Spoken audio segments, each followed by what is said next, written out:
Live from the 607, it is the Ocho Duro Parlay Hour, where we're talking sports locally and nationally. Why don't you join in the conversation with the hashtag ODPH? Here we go.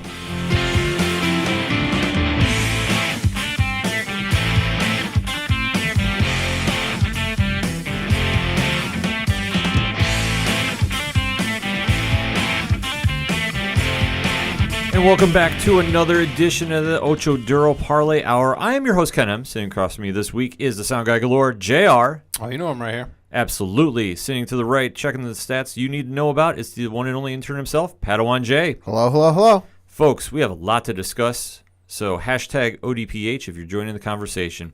The biggest news of the week, a major black eye to the sport of mixed martial arts, the UFC, and anybody that was really, really excited for UFC 223 prior to Saturday night.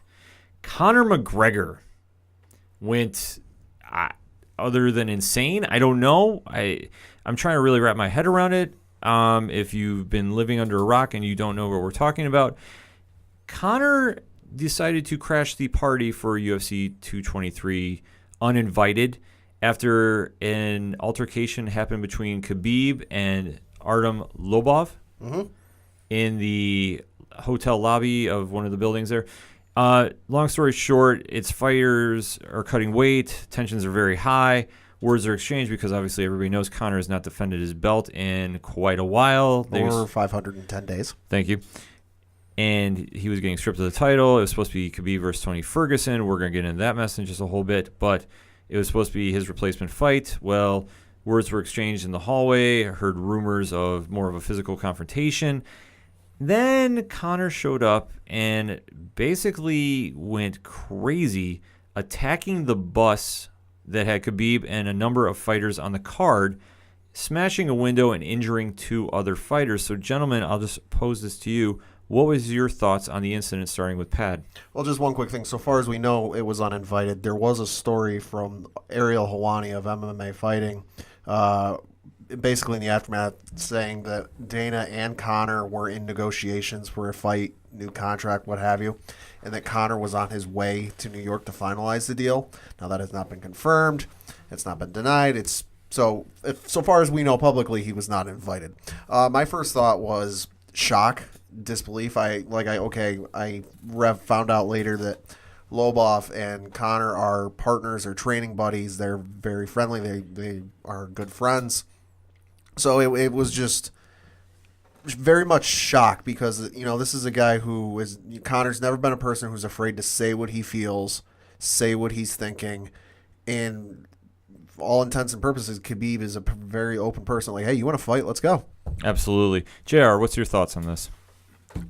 I don't even have words. It was pretty gnarly, really. I mean, at first you thought, like you said, your first thought was it's got to be a setup. You know, it's just to hype this card that to the average UFC fan may look and go, I don't really know anybody else on this card. I don't even really know. So maybe this will bring a little bit more attention because it kind of lost some of its pull as we were talking because Ferguson's out, and we'll get into that later. But I mean, I first thought it was a whole setup, and then it's like, oh, he actually was arrested. He's got charged. He's now on a plane out of the country home until they can resolve it. And it's like, oh. Well, yeah, because nobody had quite any idea what was going on. And then Dana White sat down with a couple of members of the press and did a video interview with them where he said on tape he's got a warrant out for his arrest. He's going to get arrested. You know, my original take on this was it ego? Was it just sheer insanity? I don't really know. I think Conor has been out of the UFC limelight to some degree, some will argue about it, since you decided to go box Floyd Mayweather. Obviously, if you're holding up the most prized division in all of the UFC, in the 155 lightweight division, tensions are going to run high amongst other fighters. Now, if you haven't been fighting and you have contenders that want to jump in, want to get the ball rolling on their careers, and you're being held up, it's going to create some animosity. Now, Khabib has been calling out Conor for I don't know how many years now. I mean, it feels like forever to me.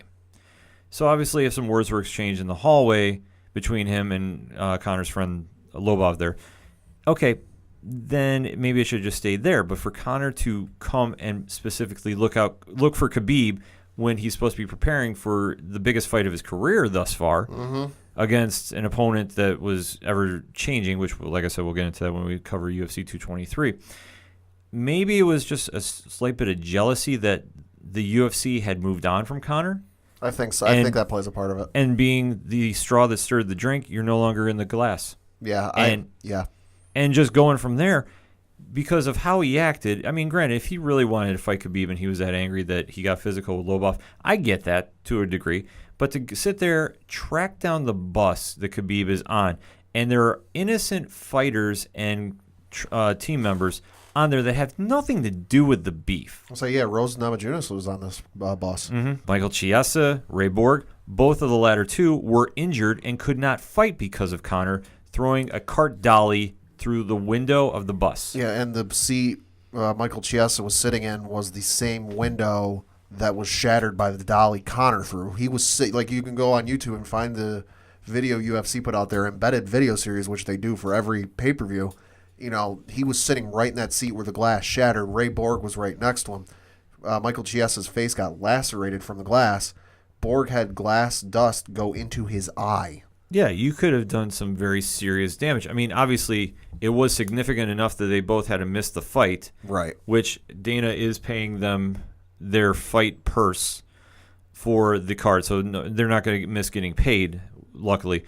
But at the same token, it just boils down to the ego trip and just, I mean, it's just sheer insanity to me that you have to go just randomly throw it on the bus. Now, maybe he thought Khabib was there by himself. I don't know. But I think he's been in enough UFC cards that he knows multiple fighters are on a bus. Yeah, this was media day. This was, you know, he knew, he given how long he's been in the game, as it were, he knows how this goes down. He knows how media day goes down. They're not rolling in a bus for one fighter each.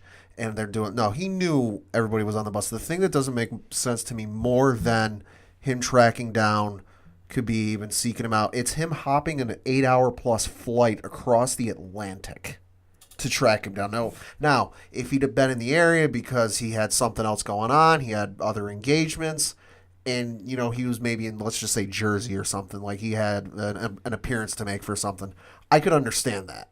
But for him to be sitting in wherever he lives overseas, hop a flight, come on down, and then go into the arena and track him down and just start raising all sorts of mayhem, that was the more surprising thing to me. Well, if that was the reason, because like you said, there was speculation he was coming into the fight card just to re-sign a contract with the UFC. All right, if he was coming over for that reason and then just this happened, okay, that's a different story. But if his sole purpose was to disrupt the card and go fight Khabib in a non-sanctioned fight, what are you thinking? Is he thinking? Because I had this conversation with a friend. I don't understand the motive. I understand from the aspect of like the Lobov Khabib incident, where you have these guys who are trying to make weight. They're not eating a whole lot. You know, they're really trying to cut weight and make weight, so tensions are going to be high. Mm-hmm. I understand incidents and bumps and stuff like that happens. It's part of the game. What I don't understand is a man who is supposedly well off financially, who is a father now to a newborn child, essentially, flying in and raising all sorts of holy heck that gets him charged with, now he won't get this, but the charges he was charged with, he could be facing up to 7 years in prison. If it all goes through. If it goes through. Now, well, probably not, but that's what the charges would amount to. But the case in point, though, is if you are the biggest star in that organization or the sport, allegedly. I mean, it's debatable. You can definitely throw some other names in there if you want. Why are you trying to do something that would, one, tarnish your legacy, and two, tarnish your organization, and three, tarnish the sport? I think it goes back to something you said earlier. Fans are moving on from him, and I don't think he can handle it. I know you and I had this conversation over the weekend, but Conor is a person who very much likes to have the spotlight centered around him. Look back to that press conference they had where it was like all the major fights they had coming up, and Conor was just trash talking everybody. Mm-hmm. He likes to be the center of attention. There's no denying that. You know, his last fight was 510 plus days ago. In the UFC, in the UFC, he has not had a fight. The attendance is still going strong. You know, the pay-per-view buys are still going strong. I think maybe in his head he thought, "Oh, I'm not there, so nobody's going to care. It's going to go down," and it's not. And I don't think he can handle the UFC will go on without him. Well, I think that's a tough thing for him to take. And that's the only logical reason I can get. Just crashing the party, so to speak, and looking for Khabib. Because other than that, tensions run high, as we say, during fight week. Everybody's trying to make weight. There's a lot of pressure on there. Just tensions are running very high. I can't put it any more easier than that. And then for Conor to show up and just solely, if he was there for a contract or not, the fact that he went looking for the bus, threw a dolly, hurt 2 people, shook up a whole bus of people that had nothing to do with it. No. Let that sink in. It'd be one thing if it was just Khabib's bus and Khabib's team on there. But there were multiple fighters on that bus. He ruined 2 fighters' chances of fighting that night. He took their money out of their hands. Because if you can't fight, you're not going to get paid. Albeit, though, the UFC has paid their purses. But the point is, if you are the straw that stirs the drink, you got to be in the glass to be relevant. You can't be on the sideline and doing ignorant stuff like this. And because the panel here knows as much as anybody, Conor calls Dana and says, hey, I want to fight Khabib. Dana's going to make that fight however he has to. They would have done that in about a heartbeat. Yeah, and Dana said that as much on whatever talk show he went on doing interviews. If Conor would have called him up and said, hey, I want to fight Khabib, we would have made that fight happen. Now, granted, they would have had to wait to see how this weekend played out. The weekend played out. Was he going to be medically suspended or not? But they still would have made that fight however they had to. Then let me just close this segment out with this question. I'm going to start with JR first. Conor, arguably the biggest star in the sport, what do you think this does for his legacy or his career moving forward? Absolutely nothing. Because when you think about it, we talked about this beforehand. Conor's flat out said it, and honestly, it's the truth. To anybody who's not a diehard fan, like the people right here in this room, and the guys who we had at UFC 223, they want to see Conor McGregor, and he knows it, and that's one of the really big pulls. If you ask the average UFC fan, how many people can they name right off the bat that they're gonna go, oh, I gotta buy this card. Yeah.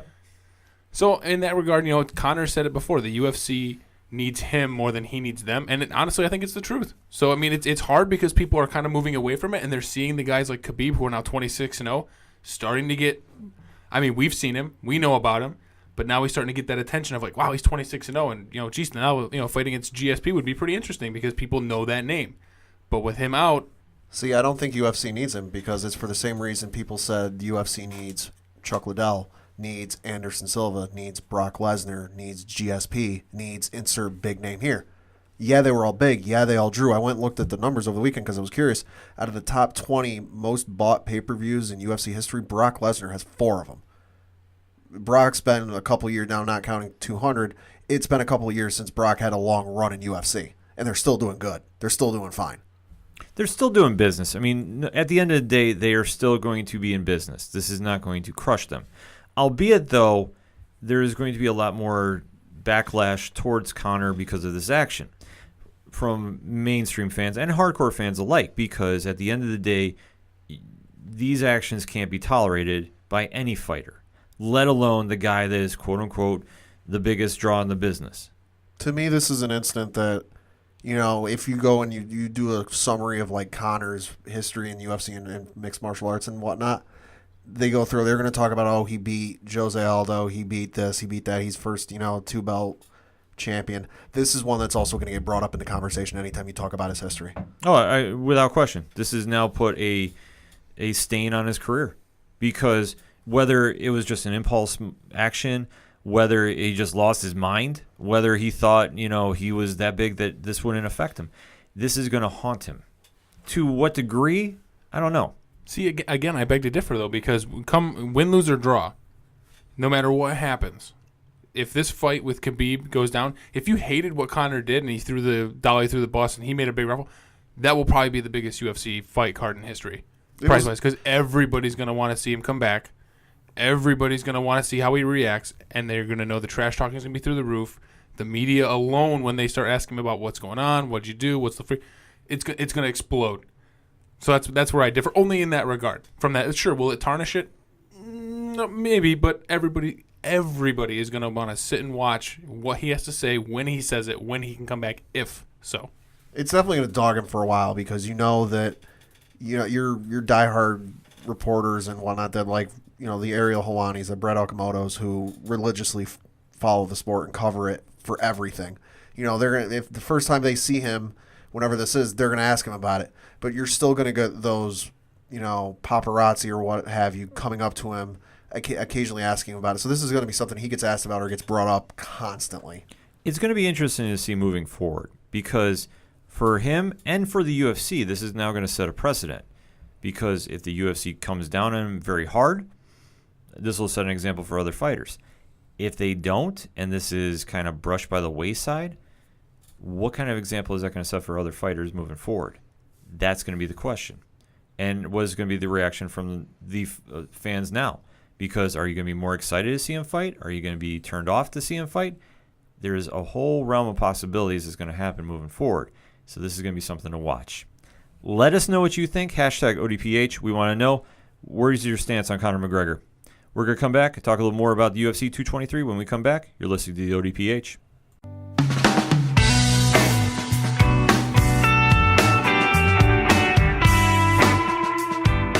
We're now on iTunes. That's right. The Ocho Duro Parlay Hour is now on iTunes. So download, rate, and subscribe. Spread the word, and thank you for listening to the Ocho Duro Parlay Hour.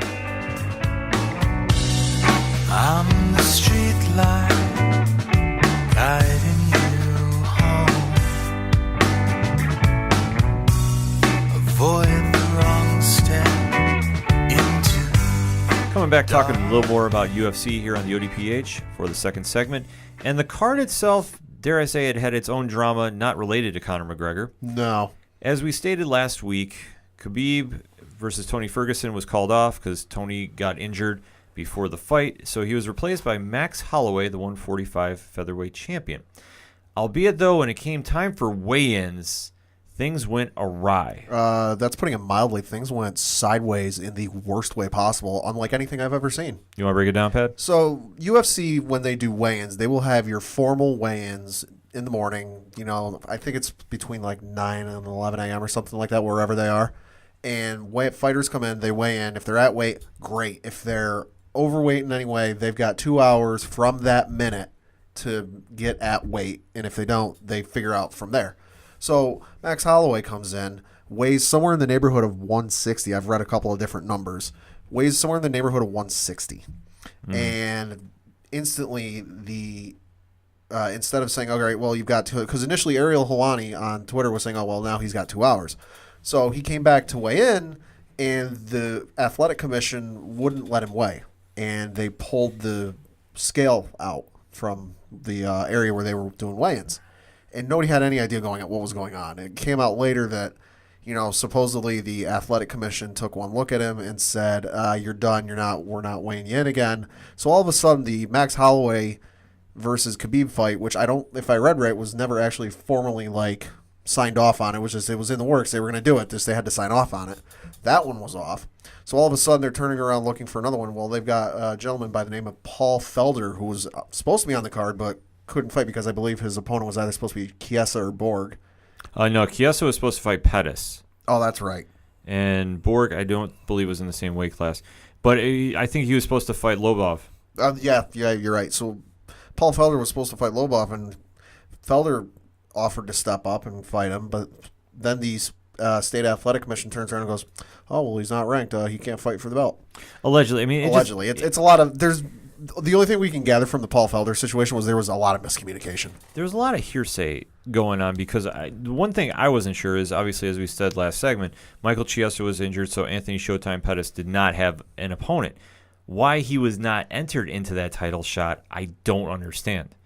And I have not read any clarification of saying why. Yeah, nobody's really speculated either. No, last I knew he was trying to weigh in for it, and I know he made an Instagram post saying that he really wanted the fight, and then all of a sudden it went to Raging Ally Quinta, which he is on the lower half of the ranking system, but he is a fighter nevertheless. Number 11 ranked. Yeah, that is a ranked opponent. So, depending on what you want to go with, basically Khabib went through 4 opponents in a week, and so to speak. And most of them in an hour.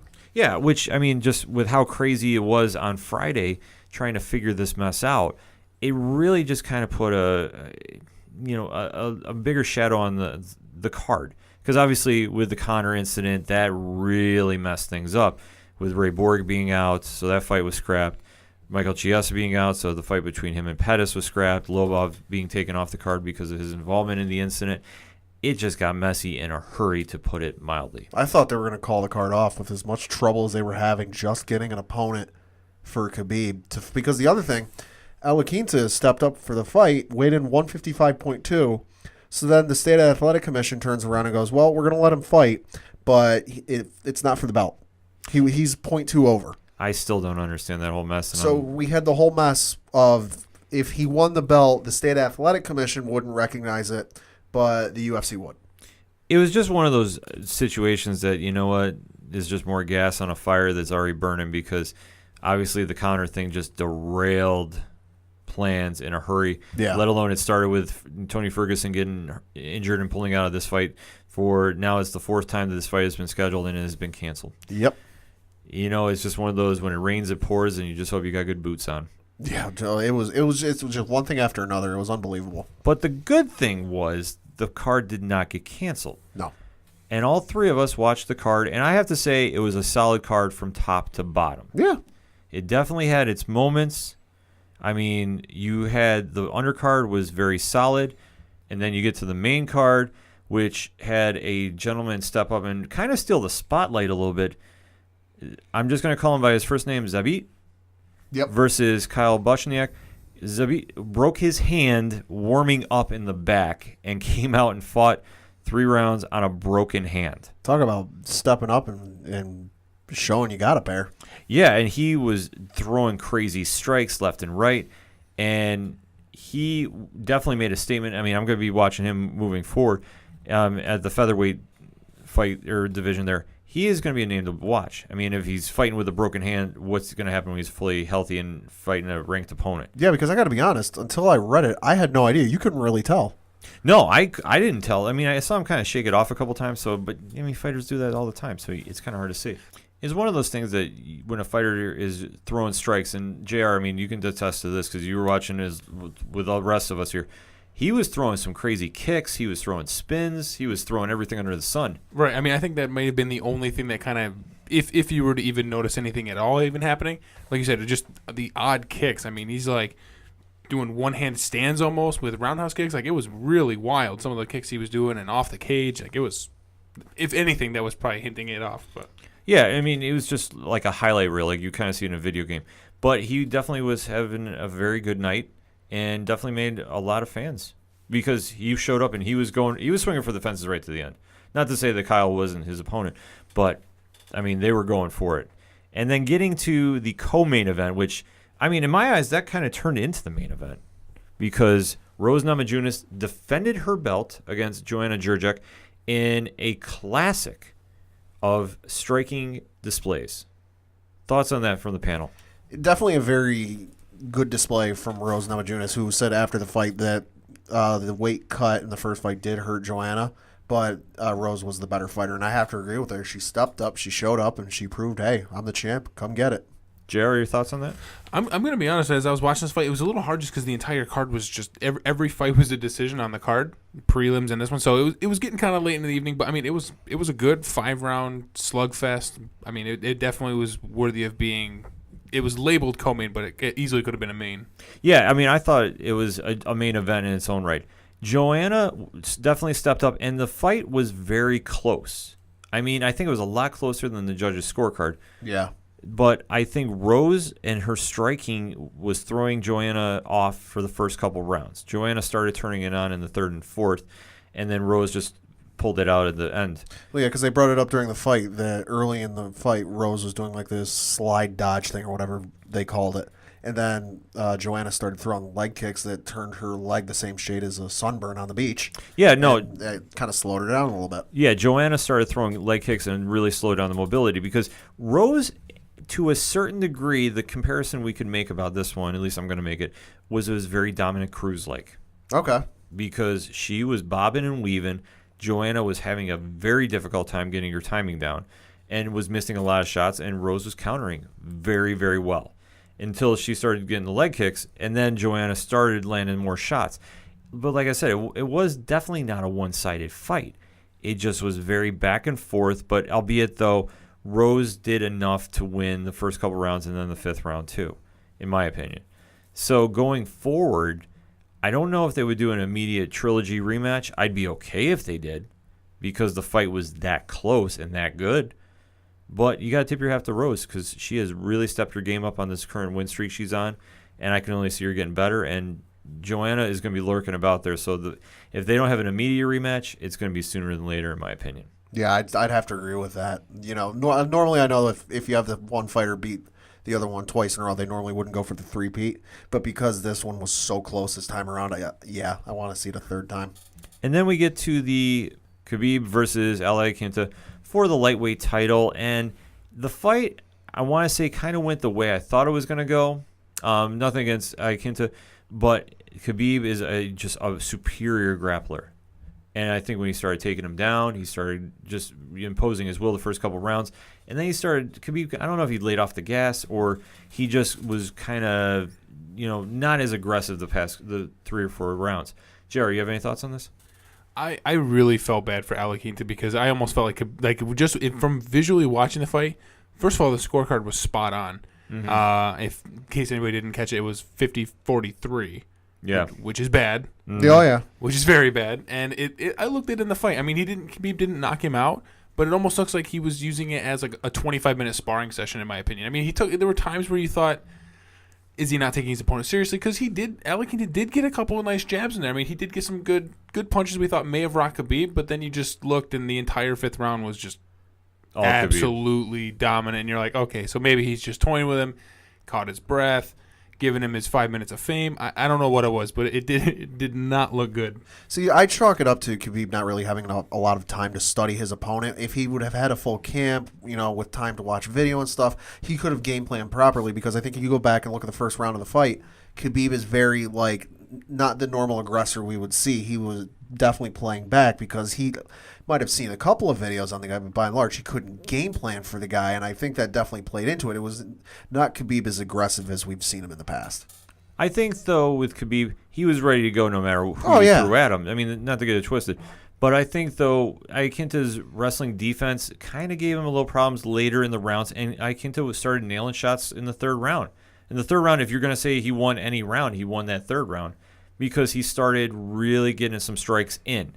Were they really slowing Khabib down? I don't think so. Well, but he was nailing shots. Well, Iaquinta had nothing to lose. No, everything to prove. So he's going to start throwing bombs whether he can or not. And for being thrown in on 24 hours notice, he was a very worthy opponent. Yeah. He turned a lot of heads. If you didn't know who he was by then, you knew who he is now. But Khabib's grappling and just straight mauling, it was just on a whole different level. I mean, the minute it went to the ground, you almost thought the fight could have been ended at any point. And I just think that either Khabib just was too tired in the third and fourth, because I'm not sure how many rounds he's fought going that far. I mean, usually he's done in the third rounds. This first title fight I can remember he's finally been given. So I don't know if it's just one of those things he wanted to test the waters and see how far he went. But the fifth round was just, he knew he wanted to cement that fight and make it, over and done with. Now the question is, where does he go from here? Well, at the end of 223, he did call out GSP in November at the Garden. GSP said he has no interest, though. Right, but for what it's worth, I mean, it was kind of a surprise, really. I mean, you thought maybe he'd call, I don't know, anybody else out, but GSP I thought was kind of an odd throw out there, but okay. Well, when you've got the whole mess and nonsense that went on this weekend, there were definitely some more eyes on the card than may have normally been. Why not take a shot like that? And if you think about it, too, GSP, for a time, not recently, but for a time, was the pound-for-pound guy in the UFC. If you want to talk about straight-up grappling skills, GSP was doing it on a nightly basis pretty much with every opponent they threw at him. Oh, yeah. So if you want to talk just a sheer grappling standpoint, him versus Khabib, at 170 you'd have to do the fight. I can't see it going any higher or GSP dropping down to do any lower. That would be something to watch, and I think that'd be a true test of skills. And I think for Khabib, that's a straight legacy fight. Just to say that you beat the guy that was the standard that you looked up to, and that was the bar that you want to hit. But for me, I don't think that fight happens. I don't see it. I'd like to. Don't get me wrong, but I would. So excluding Conor, just because we don't know what's going on, we don't know what's going to happen, we don't know if he's going to be able to fight, when, so on and so forth. Khabib defense in 155 is next against who? See, if your next title headline 155 fight is blank. See, if I could actually make sure that Ferguson was healthy, I'd do that. For the 5th time? But that's the problem. You can't. I don't know how you do that unless it's just he's the guy on short notice that's in the building, like they're fighting on the same card, that you could do that in. I mean, I know it sounds kind of odd to say, but you can't really have a lot of faith of trying to schedule that fight for a 5th time. So no studio events, no unnecessary walking anywhere. Literally, you go anywhere. You're carried everywhere you go until you get to the ring. But I mean, seriously, it's like the chances of that happening, of just staying in a gym and you don't hype it up. I mean, I don't know. I mean, that's the fight you make. And obviously with Conor, it's like after the incident, I don't see how you can give him a title shot right away. Even though he's never lost. And that's your mega fight. And that is your mega fight. I would say this. If you really want to go for a left-of-center opponent for Khabib that still would be a worthy opponent, if he moved up in weight class, Jose Aldo. Oh, okay. I know that Jose has lost to Max Holloway at 145, but I also wonder if the past couple times has been more of a conditioning issue, dropping that much weight to make 145. I've always said for a while now I think Aldo should move up to 155. I think that that's a fight you can make. I'd love to see Max Holloway move up and fight him just to see that fight now.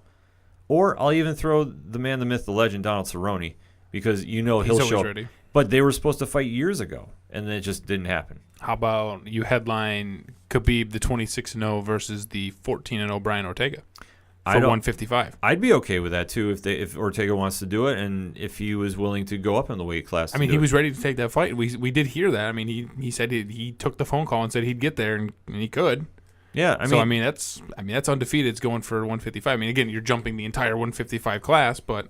Or I'll even throw another name out that has definitely not been mentioned because he's just coming back off suspension from USADA, and that is Nick Diaz. Yeah, I was just about to mention that. So it seems how, if you don't know, those of you who don't know, the two guys that sit across me may or may not like the Diaz brothers. Just a touch. We are pro Diaz over here. So now in that fight, do you take him? Yes. Over Khabib? Oh, look at this guy. Look at this guy. For those who don't know, Nick Diaz, as we record, has agreed to a deal with USADA where he is accepting a penalty for a previous drug test or something like that.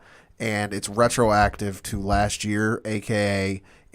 by the end of the month, he's going to be able to resume his career. I believe in 10 days of this recording, he's cleared. Yep. But you know what? In all honesty, if not him, why not Nate? That's true. You have potential. Like, you have a pool. That's a great thing about 155. You have a plethora of opponents you can do. It just depends on which ones you want to do. And for 145, there are a few people that could come up and fight. Like, I think Holloway would be a good one. I think Ortega. If you even want to say Frankie Edgar. I can see him making the Holloway fight just because it didn't happen this past weekend. Yeah, I mean, I think that would be a great fight because you want to make sure that when you're going to do a fight like this, Khabib has a worthy opponent, and it's going to be a ranked one. And obviously for him, he wants legacy. I think that's all he's in this for. Yeah. I don't think he's too worried. I think if he can somehow I'm going to throw it out there. Like, if he got to 30-0. Right. And he's faced everybody they've thrown at him. It hasn't been like he won't fight somebody. Yeah. You got to start putting him in some serious talk about legacy and greatest fighters. Yeah. If he can get to that level, but it depends on who you stack him against. That's our thoughts on UFC 223. What is your thoughts? How did you think the fight card went, and who do you think is next for Khabib and Rose? We want to know. Hashtag ODPH. We're going to take a quick break. We'll be right back. It's a heartbreak, soul-shaped radio attack. Taking 4 steps forward, no steps back. Hey, this is Vince the Common Man Ciatoy, local MMA fighter, telling you to keep on listening to the ODPH, the 607's up-and-coming newest podcast.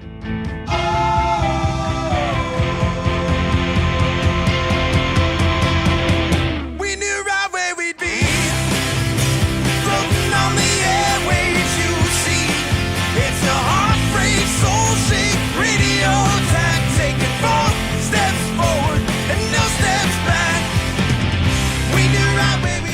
back for the third segment on this week's ODPH, and we're going to talk a little baseball news.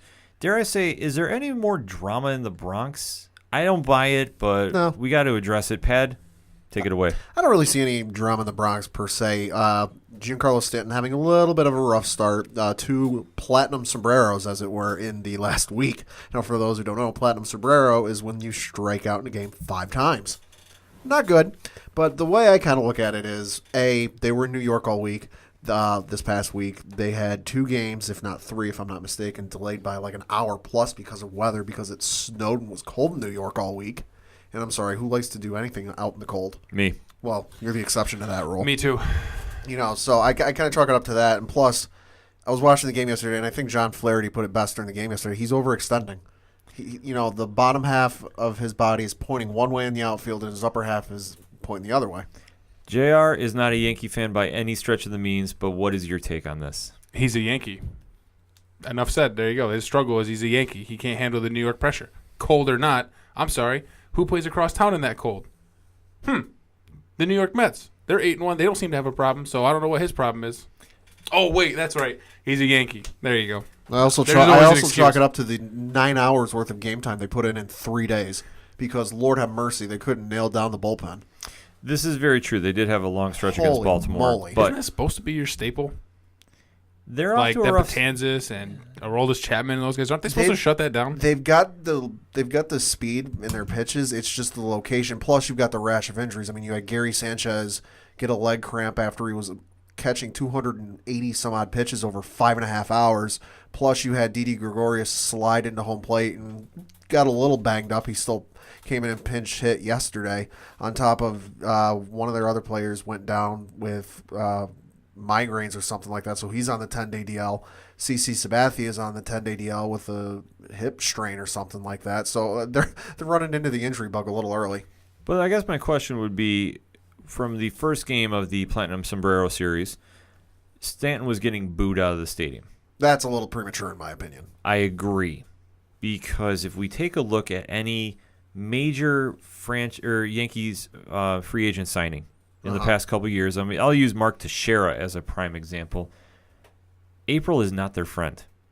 Teixeira was god-awful in April. Look up his numbers. Yeah, but obviously he turns it right around in May and takes it down the stretch moving forward.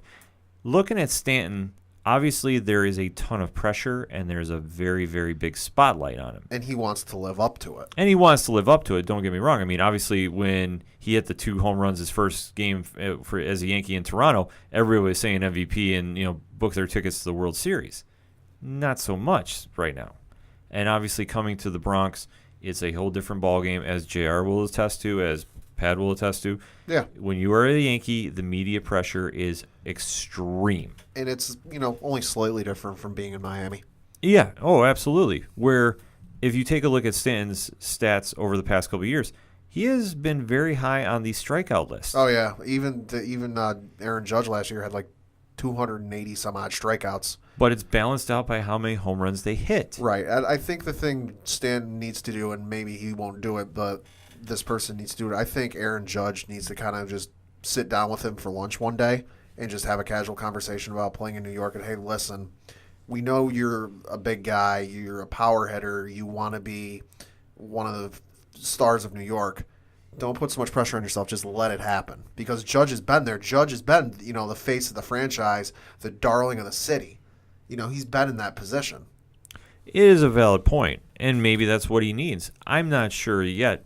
I mean, obviously, I think he's trying to adjust to playing in the Bronx, and obviously, as we've said, and you just put in a couple sentences ago, he's playing now moving from Miami to New York. Doing that is a whole different ballgame. Right. It's the first time, I would say, arguably in his career, he's had players around him that can actually hit the ball and play well. That it hasn't had to be the one-man show. I got to come out and smash the ball out of the park every single at-bat. There's other guys in that lineup that can do that. I mean, look at Didi Gregorius. He's having a fantastic start to the year. Didi's been the MVP thus far for them. Didi Gregorius set an MLB record for RBIs in the home opener. with like 8 of them or something absurd like that. Like he's got that. If Sanchez ever figures out what the heck he's got going on, there's another bat you can get. You know, Judge. The list goes on.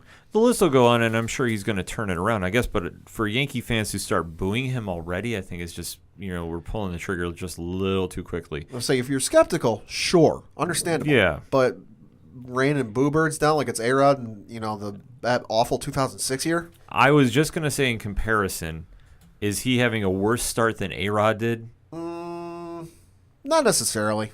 I'd say it's close, but the A-Rod year 2005, I want to say, was because I was at a game that year, and boy, those boos were loud that year. Oh, absolutely. Oh. But when you are making that much money and you are the MVP from the prior year and you come to New York, the expectations are through the roof. It doesn't matter who you are. Well, I think the difference between him and A-Rod was A-Rod wasn't so much expectations to perform. It was more how is he going to do because he was moving from shortstop to third base. I think it was I think it was more performance-based than just a simple move of where he was playing.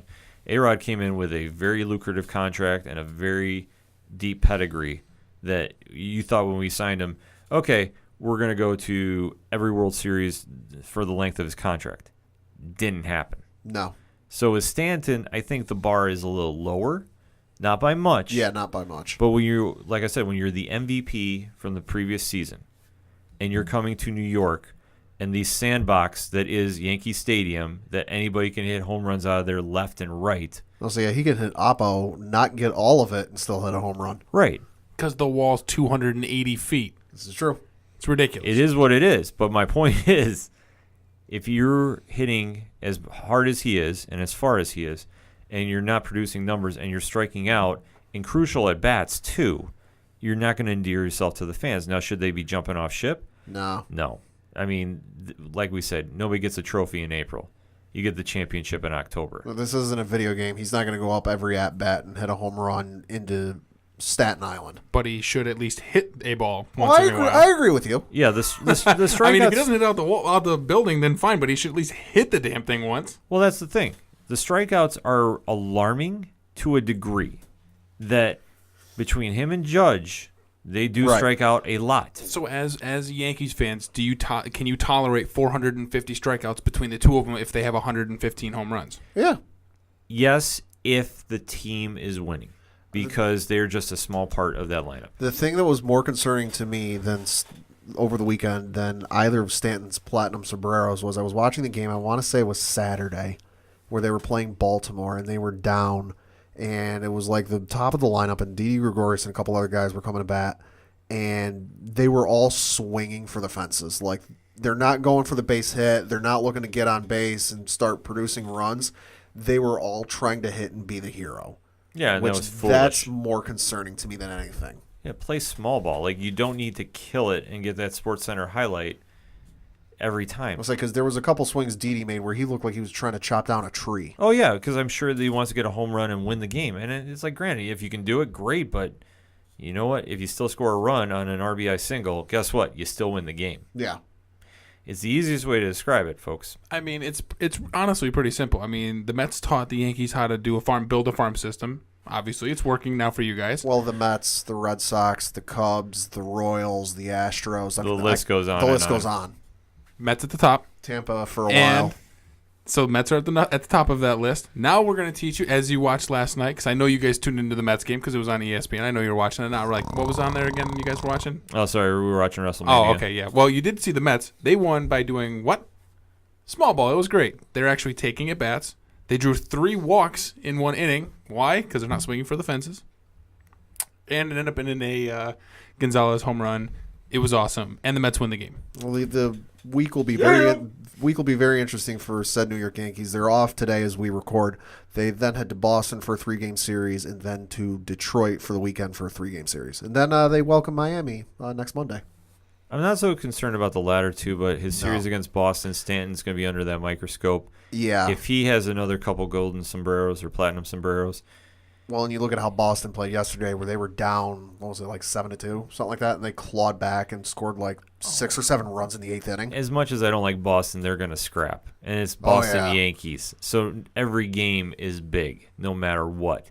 I'm just saying if Stanton is struggling again at Fenway, this could get very ugly for the media. But for the fan base, it shouldn't. You know what I do for him? I would do the same thing for him like Aaron Boone did for Gary Sanchez the other day. Gary Sanchez was struggling, hadn't really hit anything. He gave him a day off and put him in DH, which allowed Gary to, take some extra time and watch some video on hitting and whatnot, not having to focus on game planning with the pitcher. Do the same thing for Judge. Put him in DH a couple of days so he doesn't have to worry about Stanton, you mean? Yeah, Stanton. Put him in DH for a couple of days so he doesn't have to worry about shagging fly balls and all that. So he can watch video and work on whatever he's got going on. Boone needs to do something.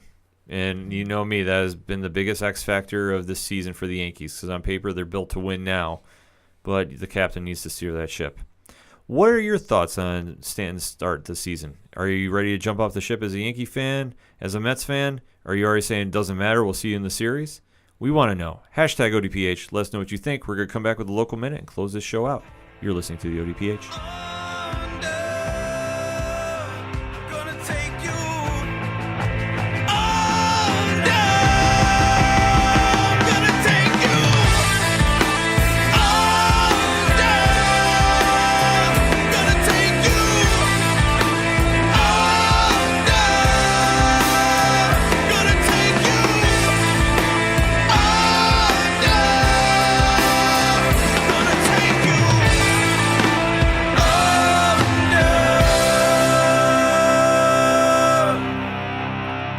Before we go around those bases, we got to talk about that local minute here on the ODPH. And shout out to those Binghamton Bulldogs. They fought valiantly down in Austin, but unfortunately they just came up short against the Austin Bats. They lost 135 to 123, but still, we are still proud of those Bulldogs. Nevertheless, they've made the 607 very proud, and we are very excited to see where their franchise goes next season. As always, we'll be covering the Bulldogs moving forward. But we also have to give a shout out to the Jacksonville Giants of the ABA, who won 119 to 114 over those Austin Bats.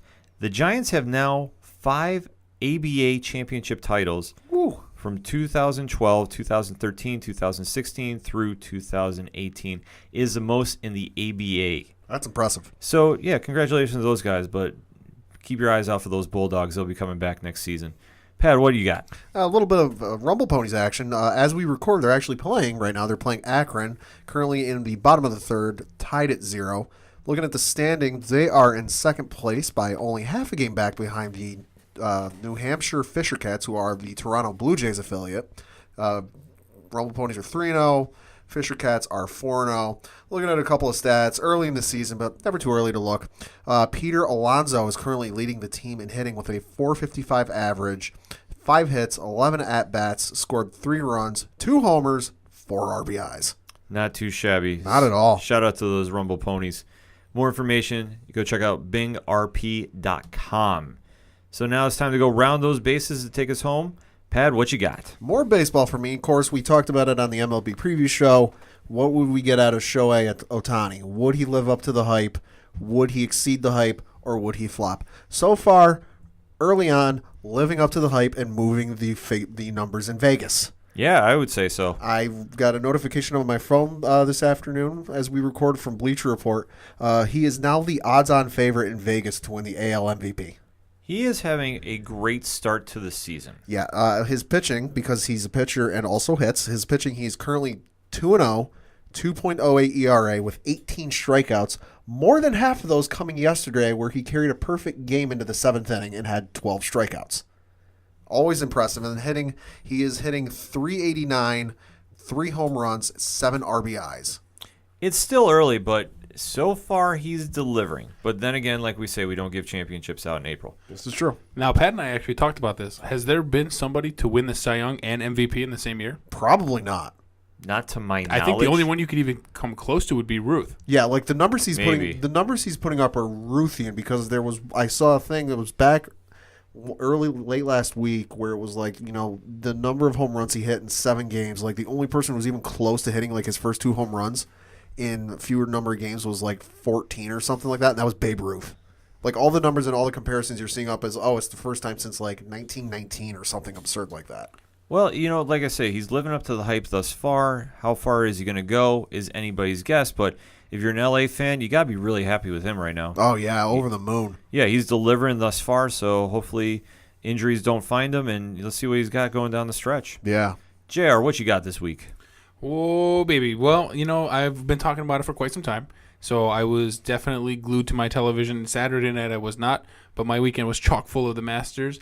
It did not disappoint. Patrick Reed getting a nice first-time major win at the Masters. No better place than there to get a nice green jacket, because that's the only place you can get it there, of course. Shooting a 15 under, 1 under final round. But I tell you what, Spieth, man, he put on a performance. I don't know if you guys got a chance to see that or not. I saw a little bit of it. Tied the course record, one of only 7 men to shoot a 64 at Augusta, the only man ever to do so on a Sunday. Well, and he came within 2 strokes of getting the largest comeback, which would have been a 9-stroke deficit going into Sunday morning. He was 2 strokes off. Well, and I thought I saw something else, and please correct me if I'm wrong. Like the last 4 major winners are all under the age of 30 or something like that. This is true. Holy cow! I'm sorry. No, you're good. You're good. Do we say the PGA is having a youth resurgence right now? I would say so, or even a proverbial passing of the torch. It is, because when you looked at the top 5, there wasn't anybody over 30. Yeah. So I mean, you've got your Fowlers. You've got, I think Fowler's like 29. Patrick Reed, I think, is 25-ish, 26. Spieth right there at 23. You've got I'm drawing a blank. McIlroy. He's 27, I believe. They're all right in that mid-20 age. And and Tiger, to his credit, I mean, he shot 3 under on a Sunday, which was great. I mean, unfortunately, he teed off at 10 o'clock, so no one saw him. Same thing with Phil. I mean, they got early tee times because they were having struggles over the weekend. But also reflecting back, I mean, you look in the Masters, we didn't even have Sergio over the weekend because he had a dismal. If you didn't see that, it was all over. If you didn't get a chance to see this, you should see it. Yeah. When he didn't make the cut, he put a 13 on a par 5. Yeah, That's bad. I did see that one. That was one he put 5 balls in the water, if I'm not mistaken. Yeah, consecutively in the water. I mean that. Yeah, I mean, what do you say there? Spieth set a record for the lowest round on a Sunday. Sergio set the record for the highest number on a hole at Augusta, and that's not a record you want to hold. I'm no golf aficionado or golf expert or great at golf, but even I think I might be able to do better than that. I mean, it's bad, and it's there were course things, so it's not like he was hitting bad shots. It's just the weather was a little tough early in the week, so unfortunately it took him out of contention. But all in all, a fantastic Masters. Certainly just didn't disappoint in my book, and shout out to Patrick Reed for the clutch win. Yeah, gotta tip your hat to them, because at the Masters, that's where it's the Super Bowl of golf. It is where you want to get that green jacket, because then your legacy is cemented for life. Taking it home this week, my beloved New York Rangers have let go of Alain Vigneault as their head coach. The season is done. It breaks my heart as a member of Blue Shirt Nation. The NHL playoffs are going to be starting, and I don't have a team really to root for. So I will take it back to the NFL days and give you my lock and leap for the Stanley Cup playoffs. I'm going to take Nashville as my lock to win it, because they should have done it last year. This is true. And my leap, because I know Molson is listening, I am going to take the San Jose Sharks to finally pull it off if Nashville can't. You realize if they lose, he's going to blame you, right? I know, and you know what? That's okay. Okay. I'll take my shot. Shout out to him. I think, let me say this. You don't have a team to root for in the game, but you will be like most people who don't have a team to root for in this. You'll be rooting for close, great games. Yeah, absolutely. I mean, the NHL playoffs, the Stanley Cup playoffs, they're just awesome, because there's so much tradition. There is so much intensity behind it, and it really is who imposes their will. I mean, outside of the Final Four tourney, I have to say it's the best playoffs in all sports. Baseball is good, and the World Series is intense, but there is nothing, and I mean nothing, like going to playoff hockey. I'd agree with that. From the few NHL playoffs I've watched compared to the MLB playoffs, NHL has definitely shaved more years off of my life than MLB. Oh, yeah. I mean, I can't even go to how many times when the Rangers have been in the playoffs that they have literally taken years off. But they're the best memories. I went down to the playoffs last year in Madison Square Garden where they were playing Ottawa, and they should have won that series, but they didn't. It's okay. I've gone over it. But is that much intensity, and there's just this electricity that unless you go to an NHL game during the playoffs, you can't describe. You can just experience. I know, and only to back that point up, I know I don't like saying this, especially because I'm a relatively new member of the Blue Shirt Nation, but a good friend of mine, Pad, you know this individual as well, was down at Pittsburgh, and you couldn't even get tickets inside there, but they had 20,000 people outside the arena just to watch on televisions to see this game. And like, that's how intense this playoff hockey is. I'm like, granted, I'm not a fan.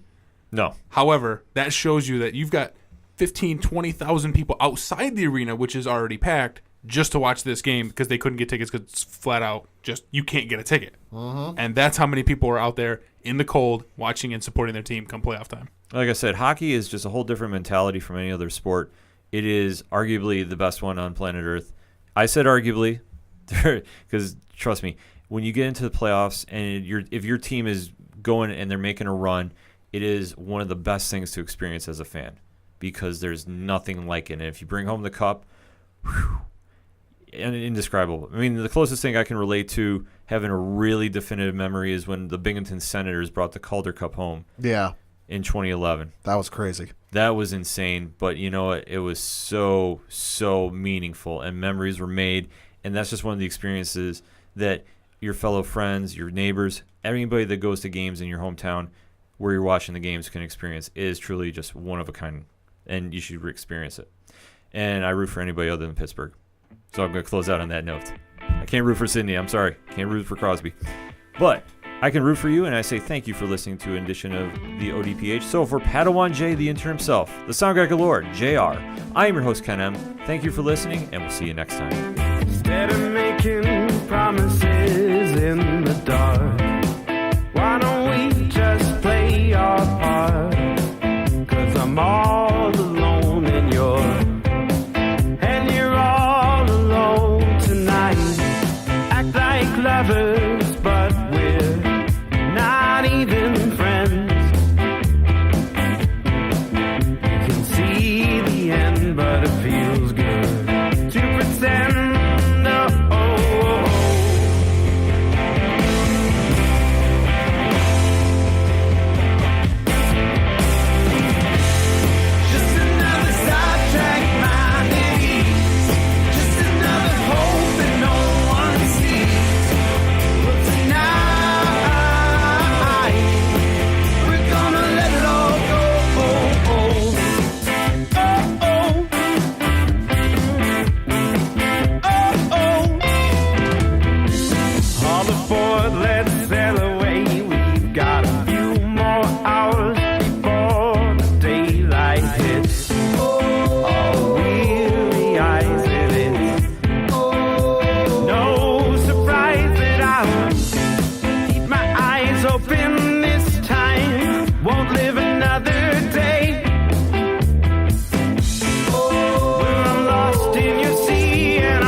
What does it matter?